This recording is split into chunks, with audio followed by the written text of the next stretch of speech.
If Adam and Eve were the first people on the earth, does that mean we're all family? I mean, obviously they weren't, but we do all come from a common ancestor, so yeah, we're all family one way or another. High five, bro. If I remember correctly, all of modern humanity is descended from one female ancestor, known as mitochondrial Eve, due to mitochondrial DNA being used to determine this fact. She lived approximately 155,000 years ago. This combines with the Y chromosome Adam, the male equivalent, but we don't have very exact numbers on when they may have lived, sometime between 180,000 to well over 500,000 years ago. Likelihood is they did not live at the same time, let alone conceive children together. This does not mean all of humanity came from literally two humans. It's just that we all can trace our lineage back to two specific humans whose genes just so happen to proliferation longer than all others. So in that sense, we are family. We are also family in another way.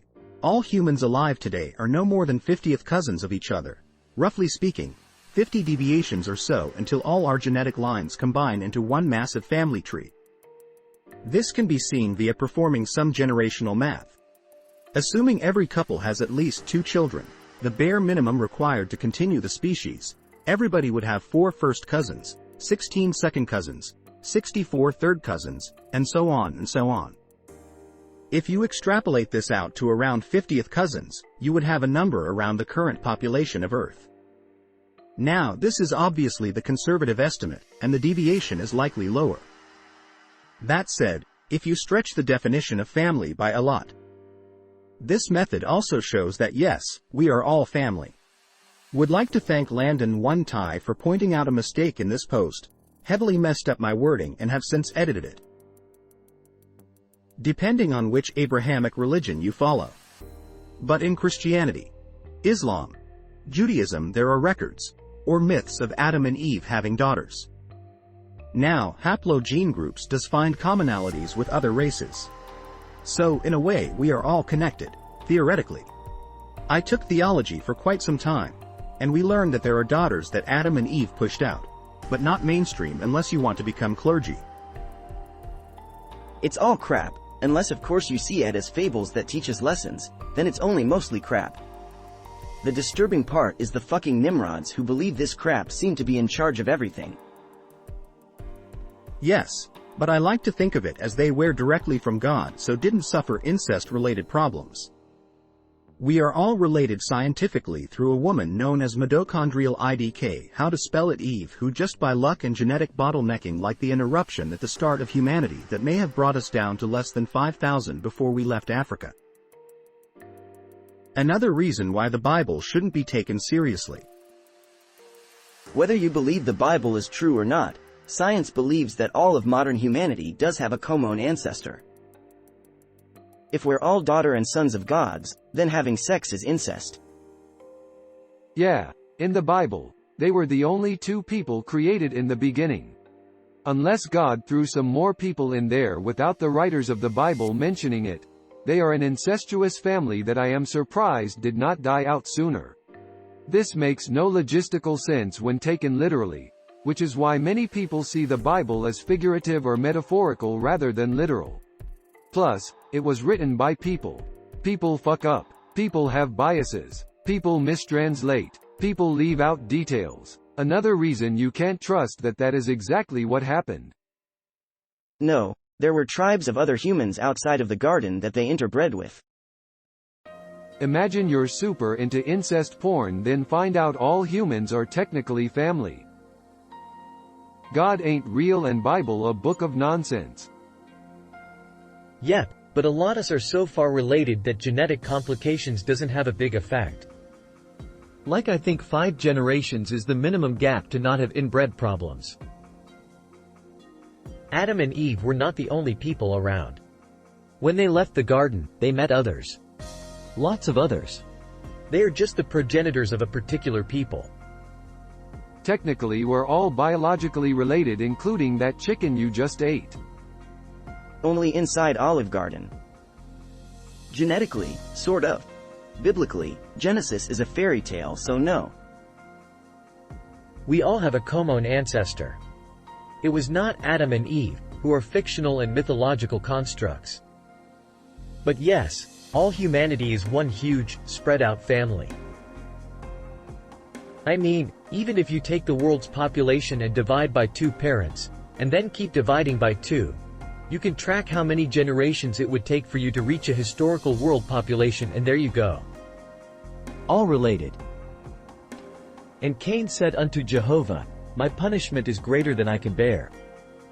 Behold, thou hast driven me out this day from the face of the ground, and from thy face shall I be hid, and I shall be a fugitive and a wanderer in the earth, and it will come to pass, that whosoever findeth me will slay me.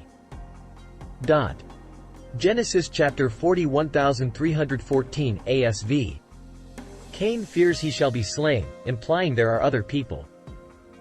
And it came to pass, when men began to multiply on the face of the ground, and daughters were born unto them, that the sons of God saw the daughters of men that they were fair, and they took them wives of all that they chose. Genesis chapter 612 ASV. Sons of God are believers, daughters of men are not. It angered God that sons of God multiplied with heathens. The way I see it, there were other people, their creation is just not described in the Holy Bible.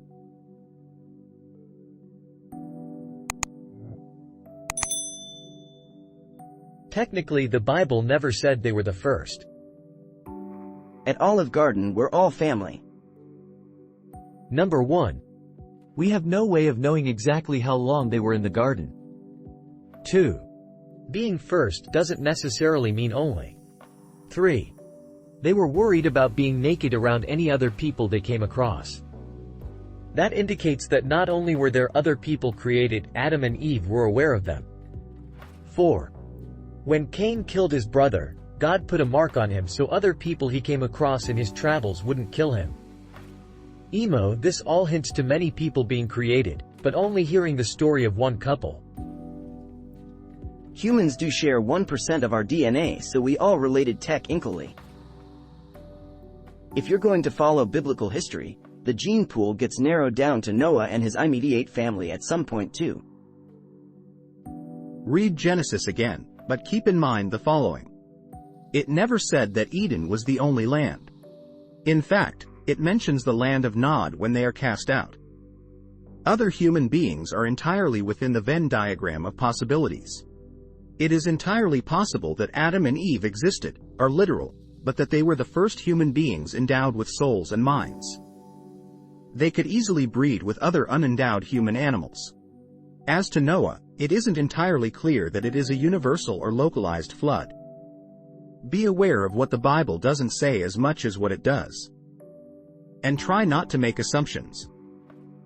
That's why people call each other brothers and sisters when in religious settings mostly Christians and Catholics. There is absolutely no reason to believe that story. No, there was more humans on Earth. They even traveled to other cities after being kicked out of the garden. When Adam and Eve were kicked out of the garden and had their family, they met a civilization that had been on Earth for a very long time. When asking anyone religious about these random people, they can't really answer. It's pretty much a mystery. My theory is that these people waiting outside the Garden of Eden used to be apes. However, since Adam and Eve were immortal in the Garden of Eden, that means they could have hung out for as long as they wanted to, thereby allowing apes to evolve into humans during that time. That way they'd still be the first humans on Earth. Eden is an immortal realm connected to Earth, so it still counts as them being first, despite finding people afterwards who were just walking around outside of the garden. We are all descendants of Noah. Everyone else got destroyed in the flood. How about you go sit on Santa's lap and ask for a brain cell? I mean, according to the theory of evolution, aren't we all related anyway? Insert extremely horny Alabama noise. Who the hell is listening to an old book anyway? It says you can't wear clothes of linen and wool. Leviticus 19:19. Kinda dumb NGL. They weren't. Evolution is a theory, in the same way gravity is. Well, yes, but not because of Adam and Eve as their fictional characters. Every life form currently living shares a common ancestor about 34 billion years ago. I hope to God not. I may be a bit religious, but WTF.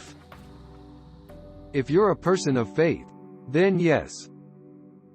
The Adam and Eve allegory is addressing the model of human, the Archon's demiurge, designed to be a biomech slavebot. It doesn't refer to just two individuals. The Adam is a type of humanoid robot that has been coded with a frequency band limiter that locks each bot into only being able to perceive a small segment of the electromagnetic reality. The Eve is the second-gen prototype of the female slavebot. The Lilith was the original prototype, but it was discontinued in favor of the more docile and weak Eve. Another tip. The Genesis story can be used as reference to the world we live in right now. Hint: we are still the Adams and Eves. The forbidden fruit is psychoactive plant matter that allows the slavebots to level up their sentience. It's time to leave the garden again. Even if that myth is thrown out, yes, we are all related. We all started with a pair somewhere in the past. There are interesting subgroups. The Khans, Genghis, Kubla et al. Represent the largest family group on Earth. Millions of descendants traced back to those guys. Also, all redheads are more closely related than other groups, as are blue-eyed individuals. The mutations are both believed to go back to one individual in history.